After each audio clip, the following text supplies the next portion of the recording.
Hello and welcome to Candle Brown. And this is the first of a series that is outside the WIPGYOR. It's B, which stands for a teenager's perspective of growing up. And we thought we'll start the chapter by looking inwards.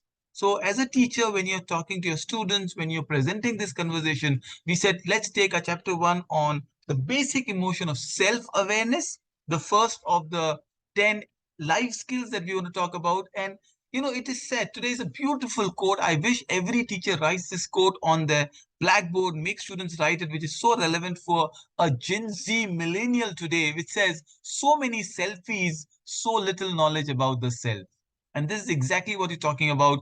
Ask them what their deepest fear is, that they feel inadequate. Why do they need to post on Instagram and look at others' validation?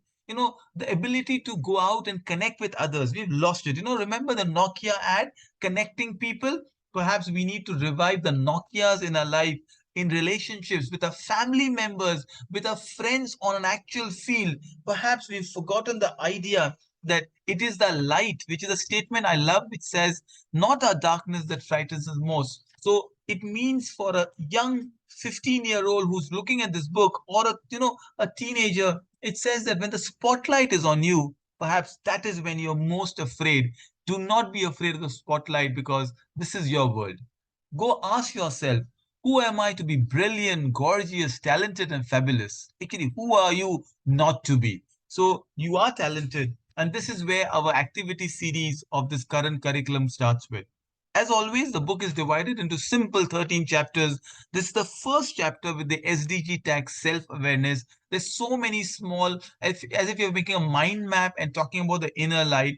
And as we expect you to do one activity on the first day and follow it up with two more, there'll be three activities in all, which I'll be explaining in this particular audio companion or the audio lesson plan. We thought we'll go lighter on the first chapter of this new Brown curriculum. And it's a very interesting one, which says, let's say you are a brand expert, right? So, what kind of brands do you associate yourself with? So, let's find out what kind of logos are there. I think teenagers would quickly identify. The first one is Amazon, there's Android, oh, there's an Angry Bird and an Apple computer. You can go on and do so many. There's Dell, Facebook, Gmail. It's a Play Store. Do not worry. I think there'll be not a single logo that your students cannot identify with. Perhaps you and I might miss it. That's Google. This is Hyundai, IBM. Well, this is a little bit of, Flower, the Instagram, the old Instagram, Shell, Skype, WhatsApp, Windows, this is Xbox and YouTube. If you think that, your students can do better, ask them to find out what logos appeal to you. What are the similarities they see in the logo? What are the differences see in the logo? Say, what is the Skype S of a logo, identifies besides the word Skype? There's a word sky in it. Can you see the cloud in it? Or the WhatsApp, which is now owned by Facebook or Meta, Instagram and WhatsApp. Why did the camera of Instagram change into the current Instagram symbol? The conversations can go on and on. And perhaps the best part about this is I want them to think about, if they had a company, what could the logo be? What's a reflection of the shell company? These are certain aspects I would like to highlight and talk about it. Perhaps this is where I want all of us to think, what are good logos and what are logos that we can identify the teenagers, the Gen Z with. So we move on to these. The only logo perhaps we could not identify was this ICQ logo, where it's an old chat logo that perhaps was, I think, pre-WhatsApp, which actually literally stand for ICQ. And a lot of teenagers would say, okay, these are logos they aren't probably used to. Fair enough. So I'll quickly go ahead and rub it. And as a teacher, do not be afraid to ask questions. Do not be afraid not to know an answer, which is exactly what self-awareness is all about. When I go to my second activity in this self-awareness inner light, one of the things I love to talk to them is about the names. A lot of our young students are not sure about who they are. Why are the names Seema or Shakti, or the names they are named with? Perhaps there's a reason behind, a history behind the name, and I would like to be comfortable with the name. And then what they think their name stands for. Besides that, what are the favorite colors? So a good logo also uses your emotion. It could be purple, the royal color. It could be yellow, the bright color. It could be brown, the color of the horse. An adjective that describes you, an animal perhaps, and an object you can relate to. And then ask them to make a logo around their names. I love this name, Jack in the Box. I think I would say Jack's without the box, or AJ.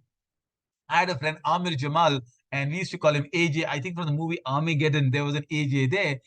Irrespective, encourage them to also think of their friend's logo and what their logo could look like. One of the best things I love about these activities is that it involves you not only for your own creative needs, but also that your friends can identify their creativity through you. The final activity, and hopefully, this will summarize our audio lesson plan for chapter 1, is called Captain Columbus. As I said, I've kept the first activity very light as they go into deeper questions. Now, think of yourself, Christopher Columbus.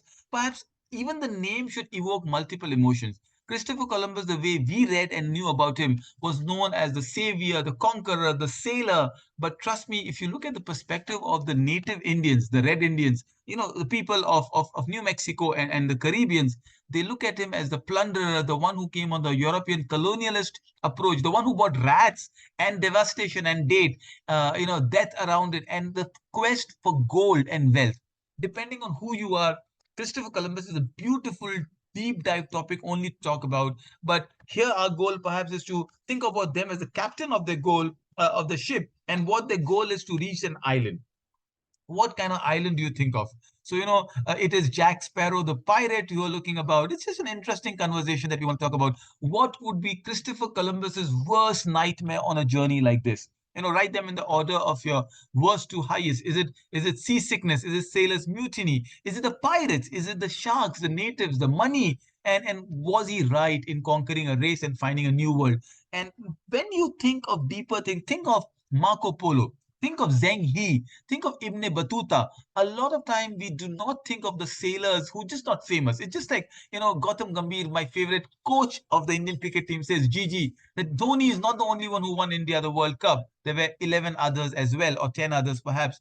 Tell them this is who inner you are. You could be the best and the fastest, but you need your team. And I think if we can convey this one message, we are done with this beautiful chapter, and great work.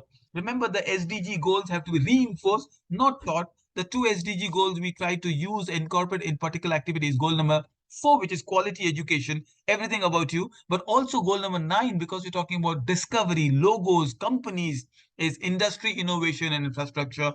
Hopefully, by the end of this entire, book series, the children will be able to identify the goal they relate most to. All the best. Let's go teaching.